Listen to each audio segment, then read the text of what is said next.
Hi there, and welcome to the T21 Mom podcast. And this is episode 53. My name is Mary, and I'll be your host. Each episode will talk about life, Down syndrome, mamahood, single parenting, and pretty much everything in between. I have a daughter named Ainsley, and she's 8 years old and rocking an extra chromosome, also known as Down syndrome. And I am living life my way. And today, as per usual, my friend and co-host Ron is joining me.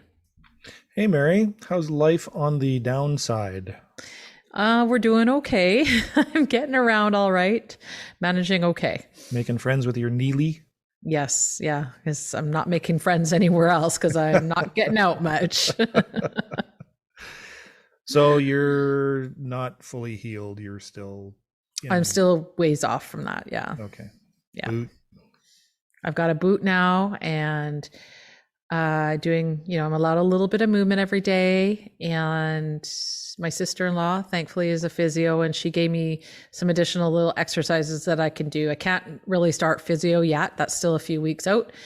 But, I just do as much as I can right now so that hopefully I can heal faster. Okay. So today's show is actually all about movement. Yes, it is. You're right. Unfortunately, movement you can't do right now, but eventually our guest is very adept at movement. Mm-hmm. Yes, we're talking to my friend Starr, and we initially met at our play group and then kind of got to know each other better when we both went to the last retreat together. Well, not together, but we obviously hung out together at the retreat, being one of the few Canadians there. And, I really love talking with her, and she has such, I think, an inspiring story. And I want to say heartwarming, but it's one, I think, of real resilience, her story, and great courage. Yes, and courage. So, obviously she has a child with Down syndrome, and then she finds out that she has cancer.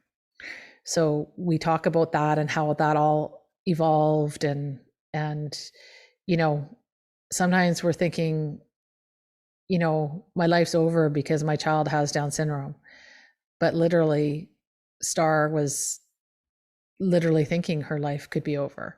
So we talk a lot about that, and that she's a dancer, and we talk about that and how all of that kind of, how it changed her and allowed her to put together this magnificent sort of, I want to say documentary. I don't know if that's the right word, but like a dance, a choreographed dance of her journey, which is really amazing. Okay, let's go. Let Starr tell her story. Okay. I'm very excited to have on today's show my friend Starr Muranko. Welcome, Starr. Hi. How are you? I'm doing really good. Thank you. Thanks Oh, that's awesome. Yeah, especially in this COVID times. So I'm really looking forward to the story that you're going to share today. But before we get started, why don't you tell us a little bit about you? Sure. Thanks. My name is Starr, and I'm here in Vancouver, also known as beautiful Coast Salish territory. So I always like to acknowledge where we are. And on my mom's side of the family, we're from the Moose Cree First Nation, as well as French Canadian and German Prussian on my dad's side. And I'm a mama, I'm a mom and a dancer and a choreographer. And really happy to be on the show. Thank you. Oh, you're more than welcome. So I know we met through our monthly play group, and then you ended up actually coming to the retreat. You said you came to the retreat because I think I suggested it or I had posted somewhere. So that's really cool. And how did you enjoy the retreat your first time? Yeah, I loved it. Yeah, I remember. I think we were eating cookies at the play group, and and Ainsley and Sammy were playing, and you were talking. You had just come back from the retreat, and I had seen you post something, and so I was super curious. And you definitely got me interested. And then as time went on, I was able to sign up, and we were there together, and I loved it. It was beyond what I had expected. I didn't know what to expect, and it really filled me up in a really good way. So thank you Yes, for I that. love that. It fills you up. Yes, that's Hmm. exactly it. I remember the first time I came back, I felt, yeah, so full, and I felt I can conquer the world. I don't need to conquer the world, but I can conquer the world. Yeah, yeah, totally. So I know we're still in COVID times, but if there is a retreat and if we're able to go, do you think you'll go again? Yeah, that is the plan. I've registered and Mhm. I've got it in my calendar. So fingers crossed that we can all be Yes. together. Hmm. Fingers crossed. Yeah, me too. I've already registered. So hopefully we can go. It's definitely in the plans. So that's awesome. Hmm. So, as we were chatting prior to, like, your story, I think is really unique. And I think in a lot of ways it really puts everything kind of in perspective. And maybe you can share a little bit about that, like, and tell us a little bit about Sammy and how old he is now. And Yeah, so Sammy is an awesome 3-year-old, Mhm. and he's well 3.5, I guess. And yeah, he's keeps me busy, and yeah, he's doing really great. He's in daycare now, has a lot of really sweet friends that he's met, and yeah, life is good. It's busy with a toddler, as you know, but Mhm. but yeah, it's really good. Oh, that's awesome. So, like, I'm always curious, but did you have a prenatal or a birth diagnosis with Sammy? Yeah, I did have a prenatal diagnosis at about Mhm. 10 weeks. I did the Oh. NIPT, and Mhm. in our sort of being, I guess, naive, we were just like, oh, let's just do the test and we'll, find out if it's a boy or girl, and that kind of thing, and just sort of check that off our list. We didn't really think, nobody really thinks that you'll, get a positive diagnosis. And we had we'd been trying for many years, Mhm. and it was something that I really wanted, to be a mom. And we had had several losses actually Mhm. before, so it was just a really hard time getting pregnant. It wasn't as easy as I had thought. And so we did the NIP test, and found out. We got a phone call over Thanksgiving weekend, and yeah, and then everything just kind of felt like the rug got pulled from underneath us, so Mhm. yeah, Mhm. it was tough for sure. That, and a lot of all the feelings that so many of your listeners would I think relate to. Just yeah, a lot of confusion, a lot of heartache, and Mhm. not sure what to do. And it was actually connecting with another mom, a phone call, that actually really turned things around for me, in the sense of I just started hearing about what life was really like from a parent's perspective, and not just all the medical things that they need to tell you, but it's pretty overwhelming. And so when I started to actually talk to other women, mothers in particular, that had also gone on this journey, it started to really shift things for me. Mhm. How did you find that mother?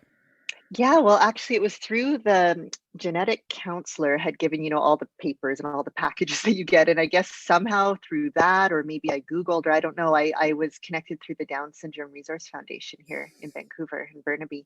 And I Mhm. called them, my voice quivering, not really Mhm. sure what I was even calling them about. Just, I've got this news, I'm not sure what to do. And they had a woman, another mom who has a 15-year-old daughter, who said she'd be happy to talk to any new moms that had just gotten a diagnosis. And so I called her up, or I emailed her and called her, and we had a really wonderful conversation. And then we went out for lunch and have continued to stay in touch. And yeah, that was how I found out. And I love the story too. I remember her telling me about her daughter, who was 15 at the time, and that just that day she had written a poem, and a song, and it was all about how much she loved her life, and all these, like, Aw. beautiful things. And it's like, how many 15-year-old girls really are writing songs about how awesome their life is? That's such a crazy time sometimes for a young woman. And so Mhm. she was just like, yeah, she just came downstairs and shared that poem with me. And so this is what life's like. And I was like, wow.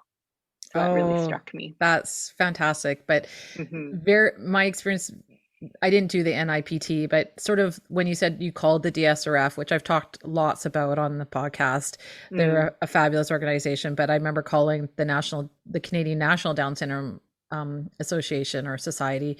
Same thing. Like, I don't even know how they understood my address or anything because I was crying so Mm. hard, but Yeah. somehow they managed, it was just a voicemail and they sent me out some information. And yeah, I think like those early days, it's so key. Like if you can have something positive come Yeah. out of that, it can make such a big difference, as obviously you can attest to, because you said that's sort of what changed things for you. Yeah, totally. And I think from then I was able to just, feel everything and go through all the processing. But by the time Sammy, was getting ready to come and be born, we were able to really celebrate that. And Hmm. felt so blessed. We had a really beautiful delivery, and he just really came into the world in a really beautiful way. And I was prepared, and I knew, that he was coming into the world with an extra chromosome. And I just, yeah, just as soon as I saw him and heard him cry and hugged him, I was like, oh, I love you, you're my guy, you're my boy. Ah. And and his dad was there to catch him, and it was just like really, really a beautiful celebration. And it was because I was able to have, gone through what I did prior with some of the emotions and processing it. Yeah. Oh, most definitely. And I always think everyone always says like how they learn of the diagnosis is always the better way. Like Mm, I know I wouldn't have done well with a birth diagnosis. And mm. and I mean maybe you can attest to that too, but like I've always found that everyone, however they learned of it, they always say that was better for them. So, For them, yeah, yeah. totally. Hmm. So, like, and so did you have a long stay in the hospital after Sammy was born? No, he was actually we were home probably within a couple days. Like I was there for maybe one or two nights. But he yeah, he was doing well, and so they sent us home pretty soon after. Because he's a heart baby too, right? He is, yeah. We found out at the around the 20-week scan when I was Hmm. pregnant that he was going to need a full AVSD repair, probably when he was around 5 months old. And so we knew that was happening. But when he was born, there weren't any complications or anything with that. So they just, yeah, sent us home, said that Oh, that's they'd be in good. touch. And I mean, of course, we were being monitored all the way up until he was born, and then also had to see cardiology when he was born before they let us go. But yeah, that's what happened. Oh, fantastic. So Yeah. you come home, you have this new bundle of joy. And so how are things going? Yeah, things are pretty sweet, I would say, those first few weeks, like exhausting and, and overwhelming in a good way, like Yeah. sleep deprived, but just so many sweet moments when I look back, and just kind of getting our groove as a new family, and just kind of, yeah, starting off together.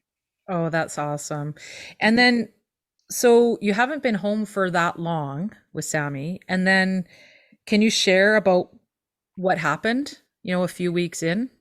Yeah. So I guess to go back a little bit, when I was going to see my midwife, and doing all the checkups when I was pregnant, I was probably about 38 or 39 weeks. Like he was almost going to be born, and we were doing a regular checkup, and she felt this lump in my breast, and she was Mhm. like, "Oh, it's probably nothing." I remember her saying that she's like, breasts change when you're pregnant, and everything. She's like, "But you should probably just go get that checked out." And I was like, "Okay."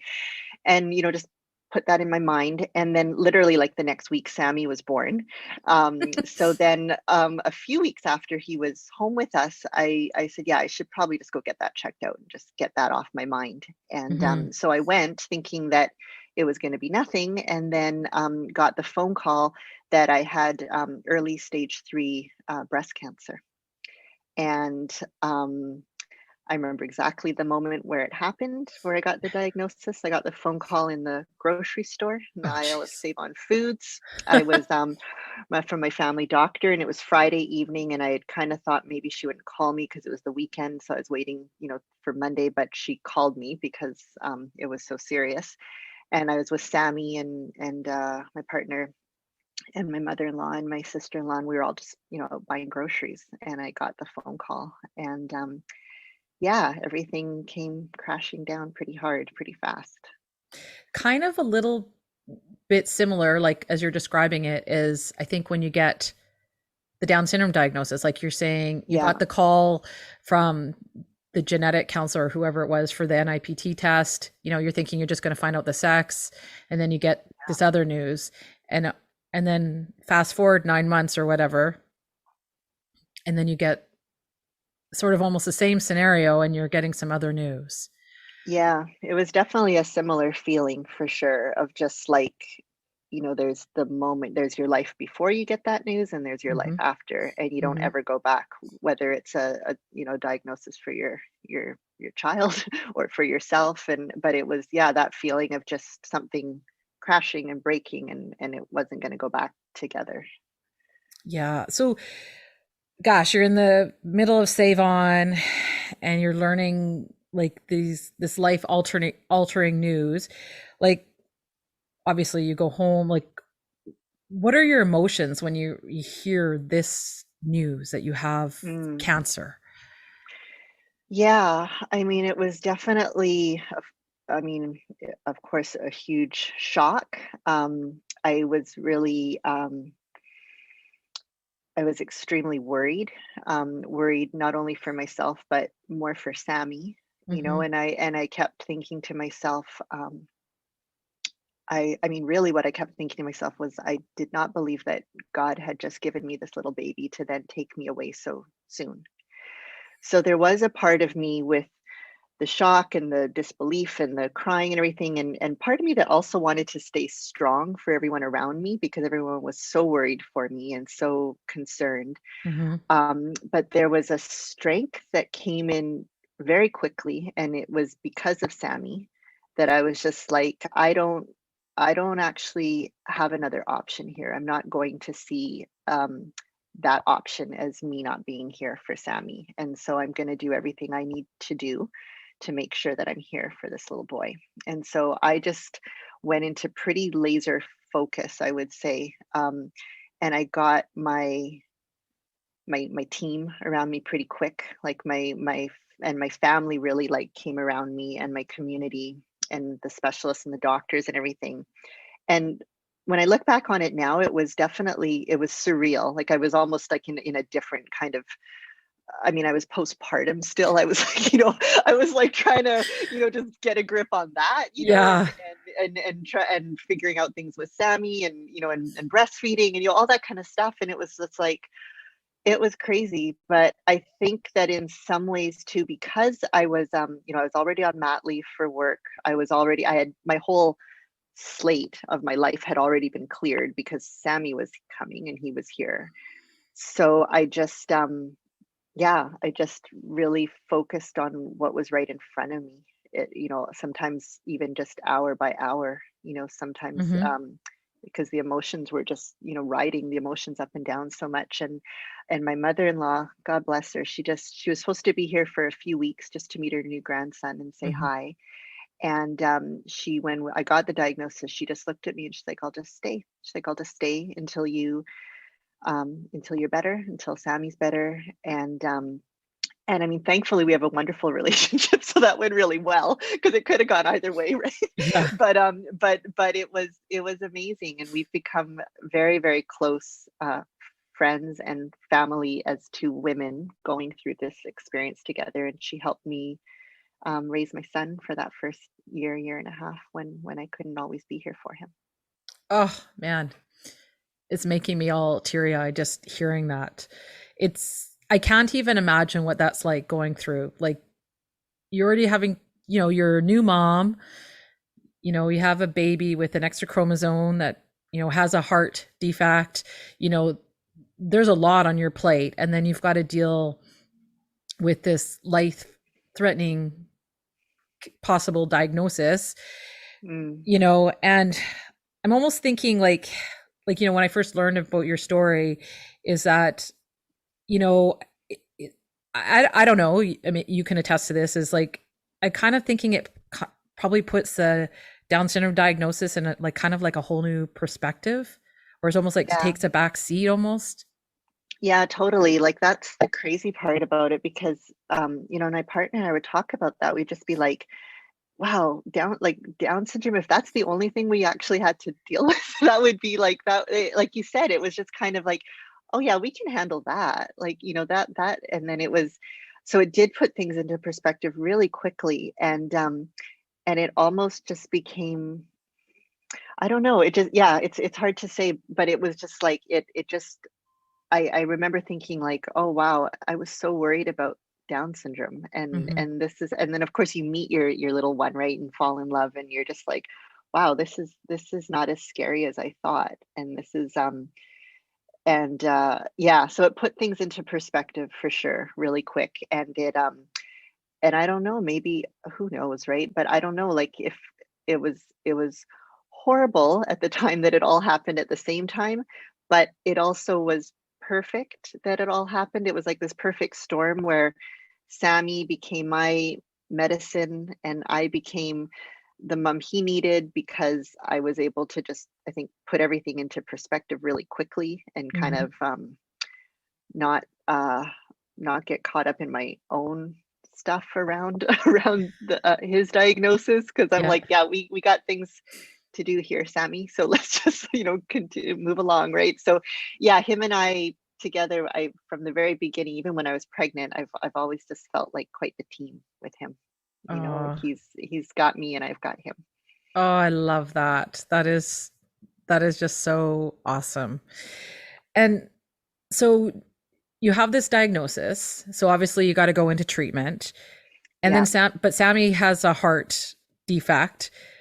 Like I'm sure how do you manage all of that? I mean, I know you said your mother-in-law really stepped up, but Mm, like how did you manage all of this? Like I can't even imagine. Like Ainsley was healthy. I mean, we had a long stay in the hospital, 26 days, but with mm, because I couldn't figure out why her oxygen saturation levels were low. But anyways, but she had mm, no health issues.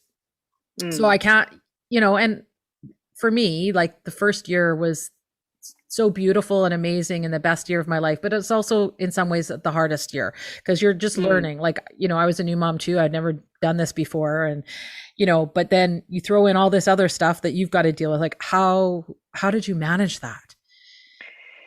Yeah, well, I mean, as I mentioned, I have an amazing community of friends, and so like on a and family. So on a practical level, people were organizing meal trains and getting food delivered, and I had the help with Sammy.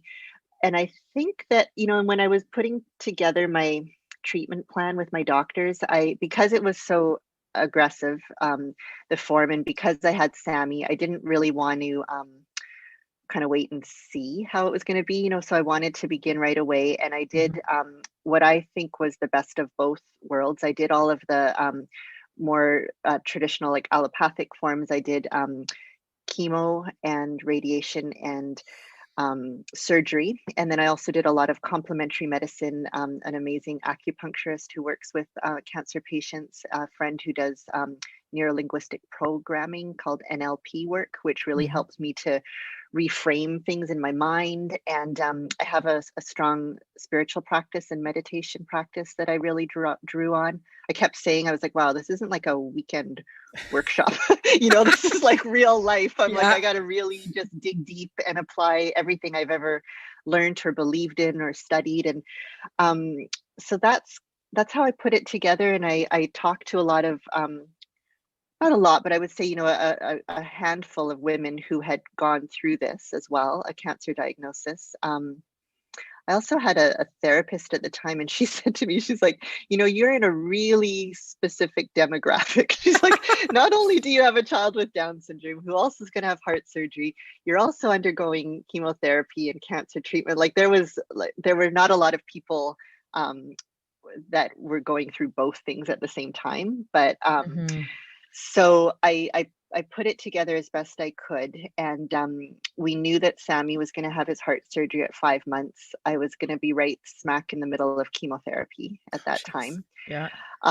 and so the medical doctors that I was working with, both Sammy's doctors and my doctors, we all had a plan where I would space out that particular chemo cycle a little bit more so that my blood cell count would get up and I would be healthy to go be in the hospital with Sammy and Aw. be there. So we took a pause Mhm. for a couple weeks, and then I went to to the hospital with Sammy, and he has an amazing surgeon who many people in Vancouver would know, Dr. Gandhi, just Mhm. earth angels that are Mhm. at the BC Children's. And he had a very successful surgery, and we just went. Actually, we go every January to get followed up, and he's doing really, really fantastic. It's healed really well, and they keep telling us just treat him like a kid who's never had heart surgery. He's doing great, and so he did really, really well, and he was home within like a few days, which I just found amazing, and smiling and happy, and I was like, wow. So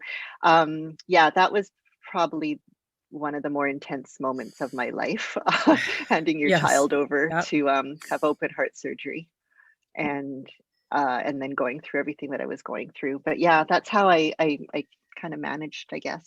Yeah, Wow. looking back on it. That's amazing, Star. Like, honestly, I, yes, like, hats off to you. And you obviously have an amazing team around you and friends and family who really stepped up. Like, I mean, talk Mm, about knowing who your tribe is, right? yeah, They yeah, really stepped up when totally. they needed to. And I'm so happy to hear that. And, Thank you. you know, how how do you think getting the news of cancer changed you? Hmm. Um, well, I think it definitely, like I said, it puts things in perspective. I generally, I would say before having Sammy and before having cancer, I would definitely consider myself a positive person, but I would worry like anybody, and worry and maybe worry about things that weren't actually that important, Mm. in the grand scheme of things. And so it's put that into perspective for me. I've discovered how strong I am. I always knew I was strong, but this is I really know it now, how strong I am. Yeah. and and uh and I think, I was even talking the other day to somebody about getting older, and they were saying, oh yeah, we're kind of joking about getting older, and I said, yeah, but it's such a privilege to get older now. And I thought, I want to be 50 and 60 and 70 and 80, like how exciting that would be. And I think from going through the whole experience with cancer has just and not taking things for granted. I Mhm. have some friends, some women along the way that I have met that didn't have such a great outcome, and some are no longer with us now, and Mhm. that it can happen that quickly, right? And so Mhm. I just have a lot of gratitude, I think, is what I take from this experience, and just every day, even the craziness of just like life and carpool and getting Sammy to daycare, or like him having his little 3-year-old meltdown or whatever. I'm just like, oh, I'll just take this any day. It's like it's crazy, but I love it. I love the well, even the word normal. I don't even like using the word normal anymore, but the word, that feeling of just like the seemingly mundane everydayness of like doing laundry and Mhm. cooking dinner and everything. I actually have a different appreciation for it now, because I remember not so long ago when I really just craved that. I just craved to, take my kid to school and go on a play date. And even now with COVID, right? Like, I mean, I think we all can relate to that. It's Yeah. just like the little things we miss, Mhm. we miss all those little moments. Uh, that's so fantastic. I love it. That's so awesome, and you're healthy now, and you're doing awesome. Mhm. Yeah, that Yes, I is. am. I just got my all clear again. I'm also doing my annual checkups and everything. So yeah, I'm doing really great. Feeling really good. Oh, that's so wonderful to hear, and of course, I'm so happy to hear that. That's just awesome. So, in the intro, you mentioned that you're a choreographer and a dancer. Now, you've done something that I think is really kind of cool and amazing and beautiful. So, can you share about that? Sure. Yeah. So when I was just kind of finishing up my treatments, and it was about a year and a half of pretty intense physical treatments. I was really missing. Plus, I was just coming back off mat leave, and I hadn't really been dancing and moving in the same way. And I thought, well, I'm just going to go into the studio and just sort of ask my body, like, what do you want to say out of all this, and a lot of people, women in particular, who've gone through breast cancer, maybe they'll write a book or join a group or a dragon boat team or something like that. And I was like, well, I know how to dance and choreograph. So I'm going to do this. I'm going to look at this in a creative way. And I really just thought I was doing it for myself at this point. Like I didn't have any big plans. And I started inviting a few friends to come see some work in the studio. And I was really just doing sort of writing and processing through movement. And in the end, what has happened is I've created a one-woman show. It's a dance theater piece that is about this journey, and it's called Chapter 21. The reason Mhm. why I named it that is many reasons, but definitely trisomy 21, obviously.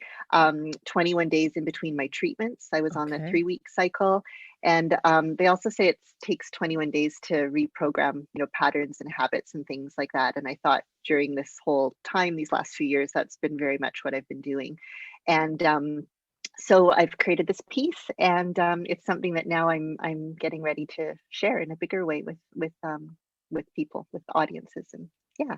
Oh, that's so wonderful. I didn't know about the like I thought when I heard it was called Chapter 21, I thought, well, obviously because Sammy has Down syndrome, but I didn't know the other reason. So, yeah, that all fits in so nicely. I think Mhm. that's wonderful. So, Yeah. like, Oh, one thing too, sorry about chapter no. 21, I keep forgetting this part, is why I call it chapter 21 is because it's a chapter of my life. Like obviously a Yeah. big chapter, but it's not the whole book, and there's so much more to still be written. And so for me looking at this dance piece and this time in my life is it's a chapter, it's a moment, that I want to mark. Mhm. But there's a lot more to continue after that. To come. Oh, for Yeah. sure. So, like how like you kind of just went into the studio just to sort of start moving again. Like, were you thinking you would create this, or just you're just kind of let your body kind of tell you, or like, Yeah, I was definitely not planning it to be a one-woman show. However, before I got pregnant and all of that, I did have this moment. I was working with a mentor, and we were talking about solo work, and I thought, well, I'd probably like to create something in the future. But I remember naively thinking to myself, I wonder what I would dance about. What would it be about? This was before I had Sammy and all this other stuff, and obviously now I've got tons of content to work with. But when I was in the studio, what I did is I actually just put on flashcards. I put themes. I put, trisomy 21, diagnosis, chemo. Like I would just put these big ideas there, and I would just pick up a card, and I actually just did like stream of consciousness, kind of talking to myself, and I recorded it on my phone, and then I would play it back in the theater or in the studio, and then I would dance to that text. So it was like hearing myself tell the story to myself, and then I created the movement out of that. And then that's how the piece has been created now. It's like vignettes or scenes from oh, this journey. Yeah, and it's I haven't done so much work in the past that had a lot of text, but this mhm. this definitely feels like it's a theater dance piece. Some of it's recorded and some of it's live, Oh, the text wow. part. Yeah. Oh, that's very interesting. So, like, how long did it take to create your show? hmm I would say it was probably like a solid year of working it and showing different work in progress showings to different small groups of friends, and then probably another year of getting it in the theater and the music and the lighting. And then we were going to premiere it in September of last year, but then of Mhm. course the whole world changed, right? So Yeah. so it's been on pause right now, but it will be shown when we're able to do that. But yeah, I would say it's probably about a year and a half, 2 years, the total process from Oh, beginning wow. to completion. Wow. Yes. Yeah. I would have no idea. I had no, like, I don't know. Cause like, I don't really know anything about dance. I Mm. did dance, I think, for a year or two when I was like a toddler. But, and I've been to the Nutcracker several times, but, that's pretty much it. But, I saw some clips of your performance. Gosh, when was that? I can't remember when you had that I think that piece. was I think in it was December. November, Was it probably. Yeah, November? November or Okay. December online. Yeah. Yeah. And I just found it like I was surprised, like, because I wasn't sure what to expect. And Mm. I just found your piece, it was so powerful and so moving. Like, you know, like, was what were you trying to, or what what did you want to evoke in people when they see the Mm, piece? hmm Yeah, I feel like it's obviously a very personal story, but I Mhm, feel that it's also universal in the sense that everybody has hard things that they're going to experience in life. It's mhm, part of the human experience. And mhm, so, if by having people witness this this part of my journey, if it gives them a feeling of hope or a feeling of I always talk about with Yvette, who's the director of the piece, about the importance of being brave and the importance of being kind. mhm. And I think that those are values, or not, I think I know those are values that I hold really close to my heart, and that if I can inspire people to have hope and to feel brave and to feel kind even in the face of really difficult moments in their life, then I feel that's what I would love people to leave with after witnessing the work. And I feel too like and this is probably maybe for people that know me more, is it's my way of sharing a little bit of that really personal, deep part of myself that has become a part of who I am. But sometimes it's hard to share. It's like you don't just, I don't know, or you can't just sit down to coffee with like 100 different people and tell them the same story, right? But I'm like, Mhm. but through art, I think that's what's so beautiful about art, is it gives us a way to talk about things, and to talk about things that are maybe always not always so beautiful or pretty or easy to talk about. It just gives us, even in my artistic community, we've talked about that, of this piece giving people permission to talk about things like Down syndrome and pregnancy loss and cancer and like death, like all Yeah. these things that you don't it's kind of taboo to Mhm. talk about, but it's important. It's part of life as much as anything else. Yes, no, Yeah. definitely, and yeah, I like what you say, like, to be brave and be kind, like, I think those are awesome qualities to have, and Mm, obviously you had to be brave and, you're kind, obviously, like, just to mm, find those in you to get through this, because like I said, mm, I it's such a challenging time, on so many different levels. It's mm. crazy. It's like, so what are your hopes, I guess, for chapter 21? Yeah. Well, my hope is to one day soon be able to share it with a live audience. Mhm. That I miss it so much. I miss it. I know there's so much online now, and we will be the clip that you saw in November is actually going to be expanded. It'll be a documentary about the piece and the process, and we're going to be sharing that. My hope is actually that we'll have that complete to be able to share on World Down Syndrome Day on March Oh, cool. 21st. So that'll Yeah. be something online. Um, we were going to be premiering the work in March as well, but with the current restrictions, that doesn't seem that that's going to happen. So it'll be likely later this year, is my hope. And it'll be at the Firehall Theatre in Vancouver. And so we'll be able to, when audiences are able to safely come back, we'll do a live show. And there will also be a streaming version of it too. So for those people that don't live in Vancouver, there'll be a way to watch it online as well. Okay. And yeah, so I feel like there's a lot of different ways that I want to share this story. The main one is a live theater production. I feel that there's something about just sharing that space with each other that it doesn't always translate online, Mhm. but I feel I'm also realizing that there's other ways to share the story through film and through things like this podcast and other interviews I've been doing, and I feel like if there's more ways to get to share this story and to get people sort of talking and considering these different kind of themes, Mhm. I think are really, I don't know, I guess it's my way of, someone told me when I had Sammy, they talked about this idea of advocacy, right? And Mhm. advocating for our children and Down syndrome. And I was like, how am I going to do that? I don't know. I feel kind of shy. I don't, I just didn't know, right? And I was like, well, maybe it's through this work, right? Mhm. Like this is one of the ways that I can contribute to the conversation, and hopefully and creating, yeah, a better world in the future for Mhm. our kids to grow up to in, and all the other little ones on their way. Yes, there's lots of ways, like, you know, I Hmm. I like I don't know anything about dance. I can enjoy it. Like I Mm, enjoyed your clips and stuff, mm. but like just through this podcast and other people, it's through other Totally. ways, right? So yeah, Yeah. exactly. Um, so can you tell about a little bit in the in the dance? I don't know what to call it in your piece, I Yeah, guess. dance. Yeah, our Okay. piece. Yeah. So there's a bit about the moccasins. So I know, and you Mm, referenced some of your First Nation heritage. Um, mm. can you share a little bit about the story about the moccasins? Because I thought it was very, very cute. Yeah. Yeah, I love the moccasins. Everyone loves the moccasins.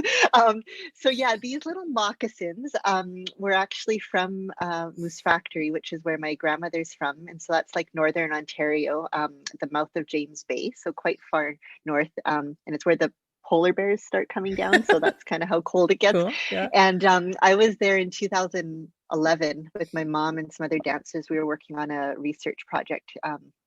For another dance piece, and I got these little moccasins from my grandma's friend, actually, who made them, and Lucy is her name.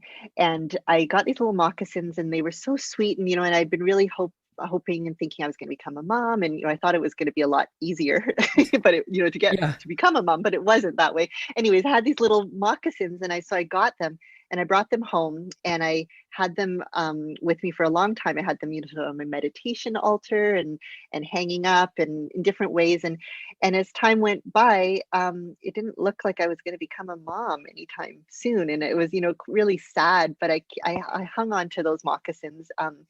It just gave me, I guess, maybe hope. It gave me Hmm. hope that that I would have a little one in the future. And I did some different work with them, doing different exploring and stuff like that in some dance pieces, but they never quite landed in those pieces, so they were sort of put back on the shelf. And then fast forward to Sammy coming along, and those little moccasins have made their way into my dance piece. So I have a few items in my piece. So there's Sammy's moccasins. There's a blue pair of shoes that are my grandmother's shoes that she gave to me just before she passed away. And I have a few things, scarves that I wore when I was undergoing cancer treatment. Um, so different things that mean different parts in the story. But these little moccasins, I hold them, I take care of them in the piece. Sammy's big enough now that he can wear them when he dances. So we dance with a traditional dance group, the Dancers of Damlahamid, together, and he wears them, and they've just become this representation of hope for me, of dreaming, believing, and they're just so sweet. They're just so little, and it'll be sad when he grows out of them. But for now, I'm just gonna hang on that he still fits them, and he's still little. So yeah, those are in my piece, and they bring a lot of memory and emotion, and they inform my movement at certain times in the piece, when I pick up the moccasins and when I can dance with them. Oh, I love it. That's just so fantastic. And I know you kind of mentioned a little bit about, you were trying to tie this in with World Down Syndrome Day, which is really kind of cool, but like we're still in our COVID times here. But Mm. is there like currently a way that, listeners can like, that you like, when I tuned in back in November, is that like on YouTube, or can people access it somewhere on YouTube, or is that coming later? Like you said, you're going to make it more of a documentary. Yeah, I think what we're going to do is, because that was sort of a work in progress for that event that we had Mhm. done back in the fall. And so now Sophia Wolf, who's the filmmaker, we're going to be working on that over the next few weeks so that it can be shared for World Down Syndrome Day. And Okay. probably the best way would be to visit the website of Raven Spirit Dance, which is the Okay. company that I work with. And so it's all one word, Raven Spirit Dance, and .com, and we'll have a link there about how to view that on World Down Syndrome Day. And I've got some ideas too, because it's online. I'm like, well, maybe we can all be wearing our crazy socks and get Yeah. people involved that way. And then I think once we share it, then it'll probably just be permanently online in some way that people can view it. And then yeah, so that'll be for World Down Syndrome Day, and then also through Raven Spirit Dance, the website. That'll be where there's tickets in the near future, I hope, for the show at the Firehall Theater. Oh, I can't wait. I can't wait till we can meet in person again I know. and yeah, get some feeling back as if real life again, right? Yeah, totally. And I'm like, yeah, even if it's like small audiences in our little bubbles, that that I'm cool with that too. It doesn't have to be huge audiences. Just having a few other human beings in the room will be good. Oh, I know. Awesome. Well, I can't wait to come and see the whole piece in person. So, and we will definitely put the link on the site so that on our website so that people can go and view it. Cause I think that's how fantastic that is, that it'll coincide with World Down Syndrome Day. I mean, it's just so appropriate, called Chapter 21 on World Down Syndrome Day. I mean, you couldn't ask for anything more. So Totally. yeah. I was even thinking the year, like it's 2021, right? And I was supposed to premiere it in 2020, but I'm like, well, maybe it's meant to be in 21. Yeah. Like for all the synchronicities, but yeah. So. Oh, that is so fantastic. So, and Starr, thank you so much for sharing your story and being brave, sharing your story, because, that's a lot. And, it's a very personal story, but also, and then you're sharing it in your dance piece and where people can witness it that way. And I think it's just really fantastic. And I really want to thank you for doing that for us today. Oh, thank you. Thank you so much. It's really nice to chat with you about it. Thank you. Oh, you're welcome. Mary, I was very touched when she was when Starr was talking about finally getting back into the studio to dance, and how she just spent time working with her body to find out what her body wanted the story to be. I know, and also just to see what her body could do after, her intense treatments. I think. But between the pregnancy, which is always physically tough, chemo, which is physically, mentally, emotionally tough. I mean, I think her story is just so inspiring, and like you said in the opener, just shows courage and determination, because she realized, I need to be here for Sammy. We all sort of think about that as parents, but she was literally in that moment thinking, I need to stay here for him. And I think it's pretty powerful. And I got the privilege to see some of her dance online a while ago. And it was incredibly moving and very powerful. And, fingers crossed, she will be live with that. I believe it's in September. She'll be having it where, hopefully, if with the current situation, it will be permitted. Vaccinations and infections notwithstanding. Yeah, that we can gather. And I so look forward to being able to do that and to be able to support that for her. Because I just really loved chatting with her and hearing her story. It just made me full of hope and inspiration for just everything that life has to offer. Which is part of her creative process, I guess. Her creative process of making you feel that way. And one of the things that intrigued me was her story of the moccasins. Yeah, it was so sweet. I know, I love it. And just, I can't even find the words, but it was just really inspiring and amazing to hear her journey. Because I can't imagine being in that situation. That's, you've just literally had a child and then you hear the C word. I mean, nobody and it's is stage 3 C word. It's not just, oh, well. No, I think it was stage, I think it's stage 2. I think she said it was stage 2. I have to go back and listen to check, but I think it was stage 2. So caught relatively early, but still very scary. And, and then Sammy had to have heart surgery, like she's in the middle of chemo treatment and then you have to hand over your child to have heart surgery. I can't even imagine what that would be like.